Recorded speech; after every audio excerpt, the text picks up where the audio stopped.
রব বলে আমি চাই না আমার বান্দা জাহান্নামে যাক, আমি চাই না আমার বান্দা জাহান্নামে যাক। ও পৃথিবীর মানুষ, তোরা কি মায়ের ভালোবাসা দেখিসনি? বাবা যখন মারতে মারতে তোকে বিছানায় শোয়াই ফেলেছে, ভাত বন্ধ করে দিয়েছে তোর অন্যায়ের কারণে, তোর মাটা তোর জন্য 2 বেলা ভাত খাই নাই, 3 বেলা ভাত খাই নাই, 4 বেলা ভাত খাই নাই। তোকে মারতে যখন নিয়েছে, তোর মা এসে তোর পিঠের উপর এমন ভাবে তোকে জড়াই ধরেছে, তোর বাবার প্রত্যেকটা আঘাত তোর পিঠে পড়ার যেগুলা তোর মা এই পিঠের মধ্যে আপন করে নিয়েছে, সন্তানের গায়ে আঘাত দিতে দেয় নাই। ও মা, তোর কাছে এত মায়া কেন? ও মা, তোর কাছে এত ভালোবাসা কেন? মা উত্তর দেয়, আমি পেটে রেখেছি 10 মাস, আমি পেটে রেখেছি 10 মাস, রাতকে দিন মনে হয় নাই, দিনকে রাত মনে হয় নাই, কষ্টের পর কষ্ট করেছি, আমার বমির উদ্বেগ হয়েছে, বমি হয় নাই, বমির উদ্বেগ হয়েছে, সেই কষ্টটা আমি সন্তান তোর চেহারার দিকে তাকিয়ে সহ্য করে নিয়েছি, খাবারের স্বাদ চলে গিয়েছে তারপরও মেনে নিয়েছি, আমি ডান কাত হতে পারি নাই, বাম কাত হতে পারি নাই, তারপরও আমি কষ্ট সহ্য করে নিয়েছি, আমি প্রস্রাব পায়খানা করতে পারি নাই তুই পেটে থাকার পরে, বড় হওয়ার পরে, কারণ তুই আমার সন্তান, তোর জন্য আমি সেটা মেনে নিয়েছি। শেষ পর্যায়ে জানিস রে বাবা, এমন পর্যন্ত হয়েছে তুই বাঁচবি না হয় আমি বাঁচবো, ডাক্তার বলে 2 জন থেকে যে কোনো একজনকে বাঁচা যাবে। আমি মা সেই দিন বলেছিলাম, ডাক্তার রে আমার বাঁচার দরকার নাই, আমার সোনার মানিককে বাঁচাও, আমার সোনার মানিককে বাঁচাও, আমার কলিজার দনকে বাঁচাও, আমার সন্তানকে বাঁচাও। ডাক্তার বলে, ও মা তুমি বাঁচলে তো আজও সন্তান আসবে, তুমি বাঁচলে তো অনেক সন্তান আসবে। মা উত্তরে বলেছিল, ডাক্তার মশাই আমি তো সূর্য দেখেছি, আমি তো চন্দ্র দেখেছি, আমি তো আকাশ দেখেছি, আমি তো বাতাস দেখেছি, আমি তো দুনিয়া দেখেছি। আমার বাবা আমার মা কিচ্ছু দেখে নাই, আমার সন্তান কিছু দেখে নাই, আমার কলিজা কিছু দেখে নাই। আমি মা নিজে বাঁচার জন্য পাষাণের মতো সন্তানকে মারতে পারবো না, সন্তানকে মারতে পারবো না, সন্তানকে মারতে পারবো না। রব বলে, ওই মায়ের তুলনায় 1000 গুণ আমি রব তোকে ভালোবাসি। আল্লাহু আকবার।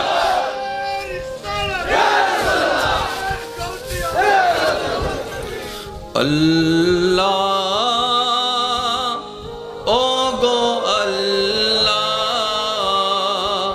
ক্ষমা করে দাও, মাফ করে দাও। আল্লাহ ও গো আল্লাহ, ক্ষমা করে দাও। একটু অন্তরের ভালোবাসা নিয়ে ডাকটা দেন না, আল্লাহ ও গো আল্লাহ, ক্ষমা করে দাও। জীবন মোদের এই যতদিন থাকিবে, সুপথে চালাও, মাফ করে দাও। আল্লাহ ও গো আল্লাহ, ক্ষমা করে দাও। সহজ একবার বলেন আমিন।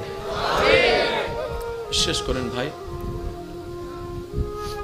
আমরা এমন রবের বান্দা যার দরবারে কিচ্ছুর কমতি নেই, কিচ্ছুর কমতি নাই, যা চাই আমরা সব আছে। পাই না কেন জানেন? চাইতেও জানি না। অনেকে বলে রবের কাছে চাইছি, রব দেয় না, তাহাজ্জুদ পড়ে চেয়েছি, দেয় না। আমি শ্রদ্ধার সাথে বলি, না পাওয়া নিয়ে আক্ষেপ দেখানোর আগে এটা নিয়ে অন্তত একটু শুকরিয়া আদায় করো না ভাইয়া, এটা নিয়ে একটু শুকরিয়া আদায় করো না বোন। এত অপরাধ করছি রবের জমিনে দাঁড়িয়ে, তারপরে যে রব আযাব দিয়ে ধ্বংস করে দেয় নাই আগে, সেটার তো একটু শুকরিয়া করো। আমরা যেরকম চাওয়াটাকে পাওয়ার রূপ দিতে চাই, চাইবো তো পেয়ে যাব, ঠিক তেমনি ভাবে যদি গুনার কারণে সাজা দিত রব, একজন মানুষ এখানে টিকতে পারতাম না। একজন এই আমাদের যত গুনাহ আছে এগুলো যদি দুর্গন্ধ হতো, আজকে কারো পাশে কেউ বুঝতে পারতাম না। যদি এই গুনাহগুলার কারণে চেহারা বিকৃতি হয়ে যেত, অঙ্গ বিকৃতি হয়ে যেত, কেউ কারো সামনে চেহারা দেখাতে পারতো না। রব তো সেই রহমান, যিনি সত্তার হয়ে সমাজে আমাদের মান সম্মান রক্ষা করার জন্য সমস্ত গুনাহগুলাকে চাদরের ভিতরে আড়াল করে আমাদেরকে সম্মানে রেখে দিয়েছেন। কখনো আফসোস দেখাবেন না রবের প্রতি, কখনো না। শুধু বলবেন, মওলা তুমি যতটুকু দিয়েছো আমাকে আলহামদুলিল্লাহ বলার একটু সুযোগ দিও। মওলা তোমার কাছে আমি না চাইতে অনেক পেয়েছি, আমি চোখটা চাই নাই, তুমি দিয়েছ।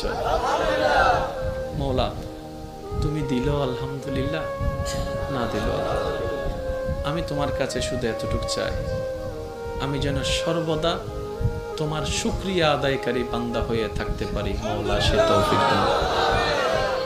সবার মনে যে অশান্তি বিরাজ করছে, আপনি জানেন এই অশান্তির ওষুধ শুধু একটাই, দিলটাকে সজ্ঞানে স্বেচ্ছায় রবের দরবারে স্যারেন্ডার করাই দেন, ঝুঁকাই দেন। এই ছাড়া শান্তি পাওয়ার দ্বিতীয় কোনো রাস্তা নাই, রাস্তা নাই, রাস্তা নাই। হুয়াল্লাযী আনজালাস সাকিনাতা ফী কুলুবিল মুমিনিন। তো জানাটার পাশে বুঝাটাকে অ্যাড করেন। আপনার চাইতে সফল আর কেউ হতে পারবে না, কেউ হতে পারবে না। আরে রহমানের বান্দারা যদি সফল না হয়, হবে তো হবে কারা? রাহমাতুল আলামিন নবীর উম্মতটাই যদি সফল না হয়, হবে তো হবে কারা? কোরআন পানেওয়ালা, হাদিস পানেওয়ালা যদি সফল না হয়,